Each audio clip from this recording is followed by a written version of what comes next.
Yeah, actually, I'm Sarab Astan from representing Orient Motors. We are part of Al-Qasmi Group, Sharjah.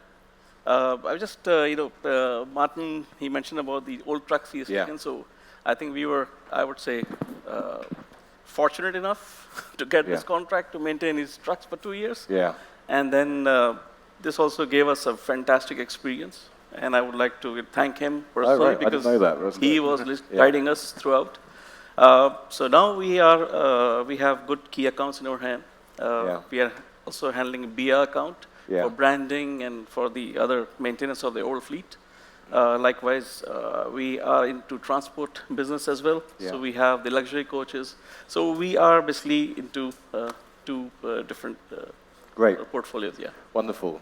And Shiv, if you just give an overview about sort of what you guys do and how you fit into the market. Yeah, okay. We're in the transportation industry for the last 2 decades.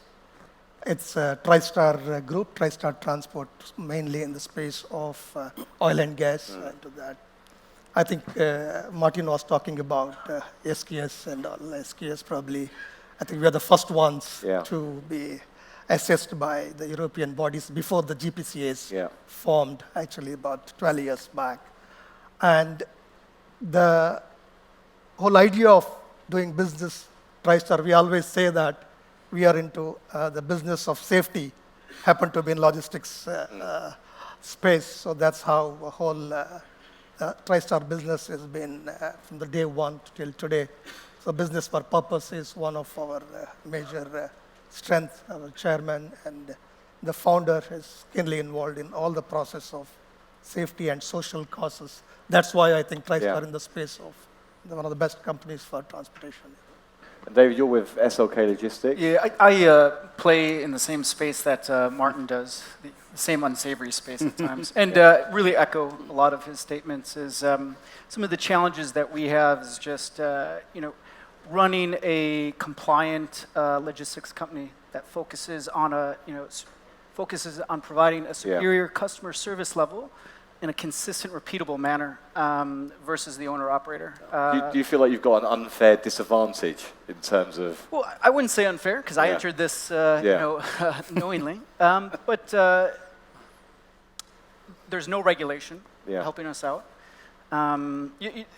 These guys play so many different games. I think, and to Martin's point, we tend to gravitate towards clients that value our service and recognize that they're not going to be able to acquire said service at the basement price. So, the good news is there is a significant space out there. Some of the larger freight forwarders out there, 70% of our transportation tends to be event logistics or high-value, time-sensitive cargo. We do a lot of media embargo moves for vehicles and such. Our challenge is on a practical day-to-day basis.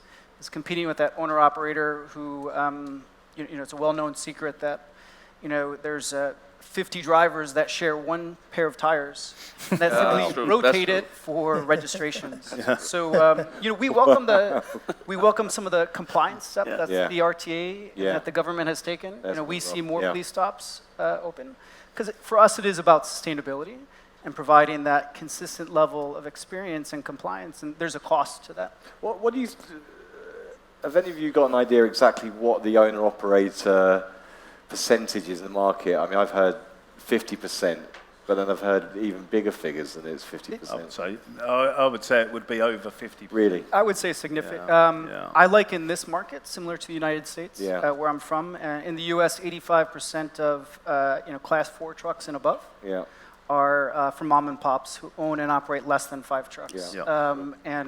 Here, if I would have to guess, it would be 80-odd%. Wow, that's and this is not ag, this is not mining, this is over-the-road land transport. There's a broker network that exists here.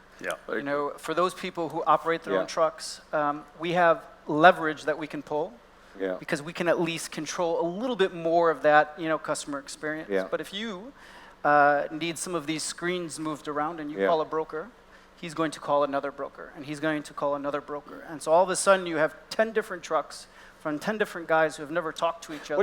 What do you guys think about, obviously there are just talk about brokers. Obviously, now you're starting to see these cloud-based brokers essentially coming into the market, like, off the top of my head, people like Trucker and Truckin.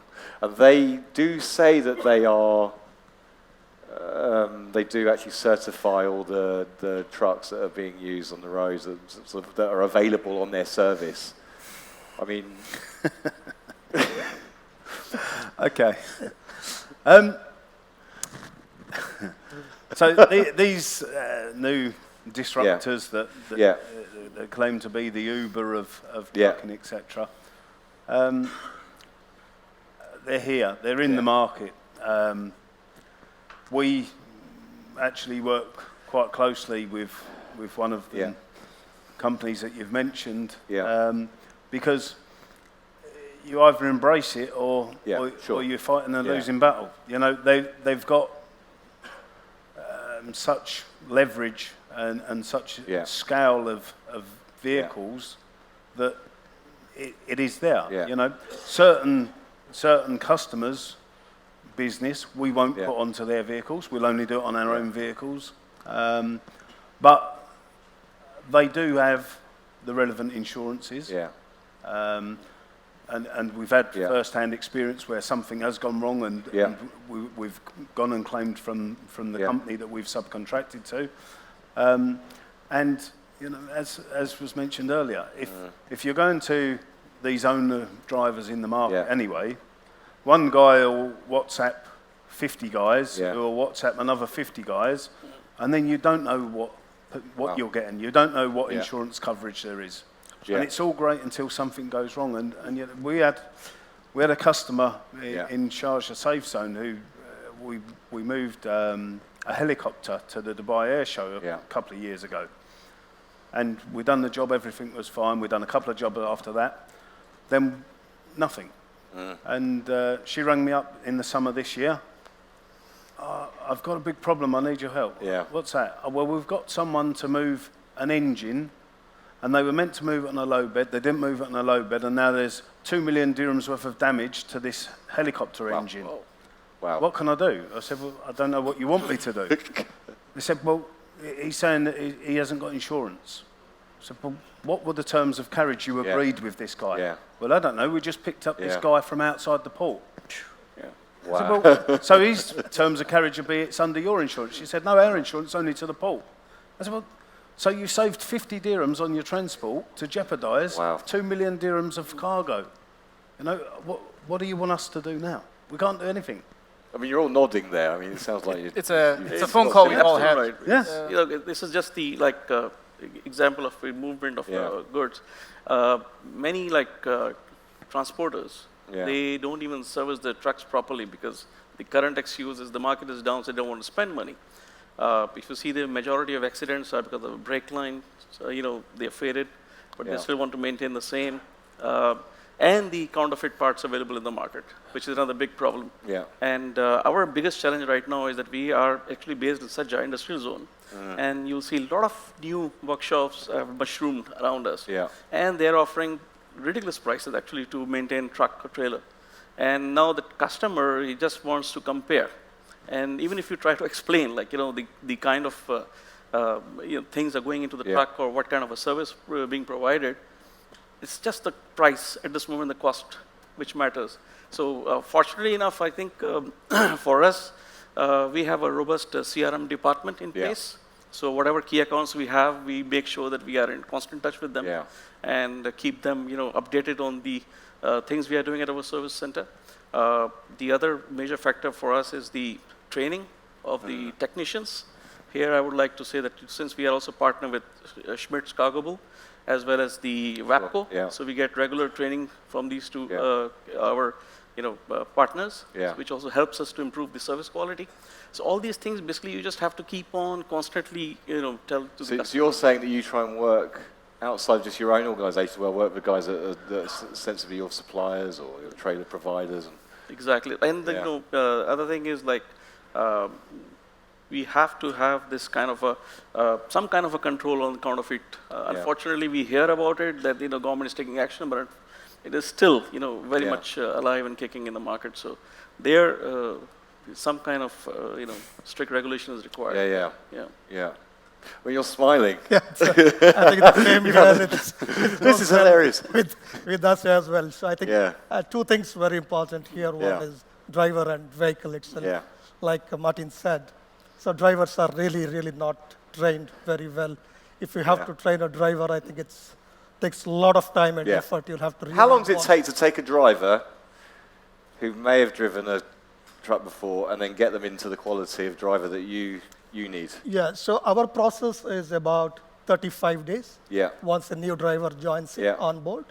And onboarding process has a simulation. We have a simulator in our company, which is we can simulate various traffic hazards. Yeah.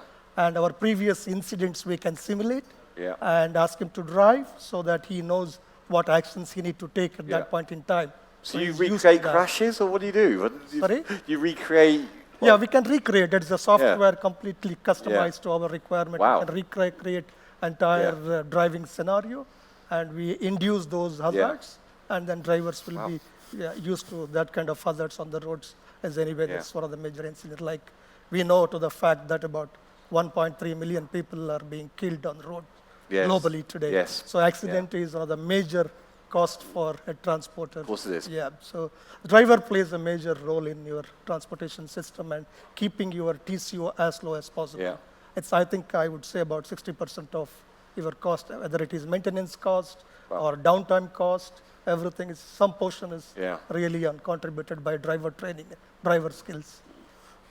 I mean, this is a B2B business. I don't know, sort of one of the differences, I guess, from what you guys are doing versus those owner-operators we're talking about is that I guess you build up relationships over time, like that trust, you know, like being able to sort of have that conversation, say that when you hire one of our drivers, they've gone through this full 35-day process and things like that. Is that something you're working harder on than you've done before to actually sort of keep on those relationships? Yeah, you have to, because at this moment, the retention of your customer is very, very important. And because, you know, to lose a good customer is very easy, but to again bring him back is like really very difficult.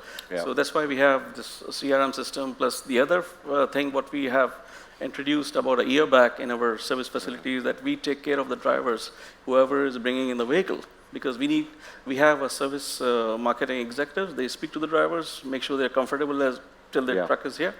And basically to gain some kind of a confidence or something like the trust, and we make sure that they're comfortable, because end of the day, you know, the decision makers, honestly speaking, are influenced by the drivers. Yeah. It happens, the drivers can say, oh, the service is not good and I'm having a problem again, even though it's nothing wrong.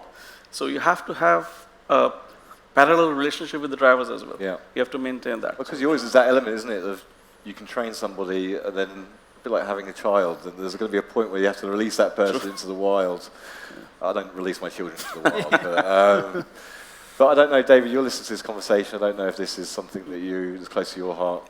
You know, listening to Martin's story about the helicopter, you know, that customer called Martin because Martin had that relationship. Yeah. You know, and he has positioned himself, you know, at that top tier. And while I think the majority of us are down on this market, is you know, there's always room at the top for top service providers. And so that's kind of the space we're playing in. And there's a balance that we try to attain related to, you know, there's a cost to keeping a customer, and there's a cost to losing a customer. Yeah. And we have a conversation nearly almost every day on, you know, how to handle that balance. And very often we let our, you know, it's a strategic decision to let that a customer walk, because we know one day, it won't be tomorrow or the next, but eventually they'll come back to us, because once they go off the reservation and have a terrible experience, they always come back. That. Yeah. So it's managing that client relationship is a key point for us. Yeah. So you would be prepared. So it's not just, unlike these owner operators, as taking any job. You'd be prepared to actually certainly short term. We have a very small book of clients that we feel really comfortable with, and no is not a dirty word for us. Yeah. We simply say, you know, no in the right capacity, and this is why we've made that decision. And if your values, you know, go through some transition, let us know, and we'll have that conversation. Yeah. What do you guys think about the conversations we've had early on today about, you know, I'm not going to say disruption, because I think we've kind of gone beyond that now. previous day, but e-mobility, the movements in terms of connective services in the market. I mean, I guess you're working in oil and gas, I suppose, some of you, so that's a natural fit for it. But do you guys feel like you're using the connected services you could be, should be, I'll want to? I forget which OEM had mentioned it, but the usage of the features that are available, it's maybe 5%. Well, guys are out there just using GPS as a fence to get a notification. There's not a large, driver awareness program, harsh braking, changing lanes, cornering, etc. So, and also that there's the majority of the drivers come from the subcontinent, and there is we're simply trying to address getting outside of your vehicle before you start it and doing a walk around, let alone the connectivity of the Internet of Things. So we try to address the basics first. Would you like to? Would you like to have a? We have to be fully connected. Yeah. When it comes to the driver aids, and I had a quick chat with some of the manufacturers outside about it, they come at a cost. Yeah. No one wants to pay the cost for that, for one. Yeah. We're already at a disadvantage compared to the rest of the market by investing in new trucks now, because now we need to go to Euro 4 and above, so we go to Euro 5 anyway. Now, anyone can be buying second-hand trucks in the UAE and registering them at Euro 0. Why are we trying to run before we can walk? Why do we not say, right, by this date, everyone will operate at minimum Euro 3 truck? Then when everyone's there on that level playing field, then stretch it. Yeah. But we're not, unfortunately. But when it comes to the driver age, again, starting from basics, we won't buy a manual truck. We'll only buy an automatic truck. We don't want lots of switches and stuff in the dash that makes sense from the driver point of view as well, doesn't it? And they don't know how to use it. So we go simple, automatic vehicle, let them watch what they're doing and concentrate on that, monitor what they're doing, accidents when they do happen, investigating the accidents correctly. Before I got there, it was very much that if the police gave you a ticket saying it's not your fault, then everyone, it's all right, it's not the driver's fault. Well, that's great. It might not be his fault, but could he have done something different to avoid that accident? Probably. So engaging with these drivers at that point and saying, well, okay, the guy did pull out on you or this happened, but if you was looking and if you had left more room or this, Great point. In 2014, our average kilometres travelled per accident was around 48,000 kilometres per accident. Wow. This year to date, we're at nearly 200,000 kilometres per accident. Now, the monetary value of that, as well as the less VOR days on the trucks, is that back then, our insurance premiums were at 4.85% of the truck value. I'm now paying 2.25%.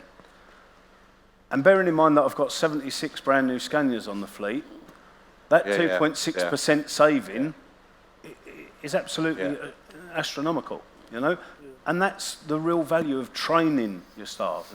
And there's training and driver training. We've had our tyre supplier come in and do presentations to our drivers about the tyres, what they should be looking for on the pre-use checks, what's acceptable, what's not acceptable. We're trying to encourage that to be passed on to the enforcement agencies as well, because it seems an easy way of revenue generation. Drivers get fined for a bad tyre, and what's wrong with it? How do we as an industry, I mean, you're all delivering terrific ideas. How do we as an industry help raise these standards? I mean, obviously you can all do it individually. You and, or you can work with each other and do it. Is there? Without one, I think Shiv, you're nominated. I don't want to do all the talking. Volunteer at the end. it's a difficult question to answer, actually. Yeah, I think we as the transporters, I think there's a major role to play. In addition, probably the legislation. Yeah. So, for example, say even today, Yeah. tire quality and tire conditions, Yeah. the way this is being fined. Yeah. Yeah. So our drivers tell me that when they see a TriStar truck, they come near to us. Yeah. Really? You should guess why. You should guess why. So legislation is very important. It will play a major role. And the other point, what we have discussed earlier, and owner-driven trucks, where the quality of vehicle by itself, the driver conditions, the total their cost of operations is much lower than what we do. So I think these two things are very important in terms of the raising the standards. I mean, what would be the ideal, do you think, age of a truck to sort of be a cut-off point?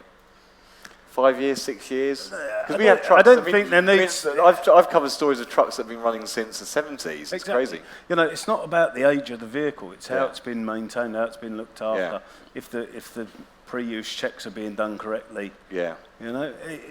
There's a number of things. It'd be very, very difficult to just put a cut-off age on something. Yeah. I remember I attended a seminar with the Department of Transport in Abu Dhabi talking about the use of road trains in the Emirate of Abu Dhabi. Yeah. And they wanted to put a cut-off date that it was no vehicles over 5 years or something. And there was a bit of an uproar within the audience about it. And it suited me because I just bought brand new Scanias. I was quite happy with that. But it wasn't fair. It's not anything that's, if you've got a well-maintained truck, it's no different than a new truck. Now, what I'd like to see is similar to in the UK. You get an operator's license. To get your operator's license, you've got to show that you've got sufficient funds to be maintaining the vehicles, etc.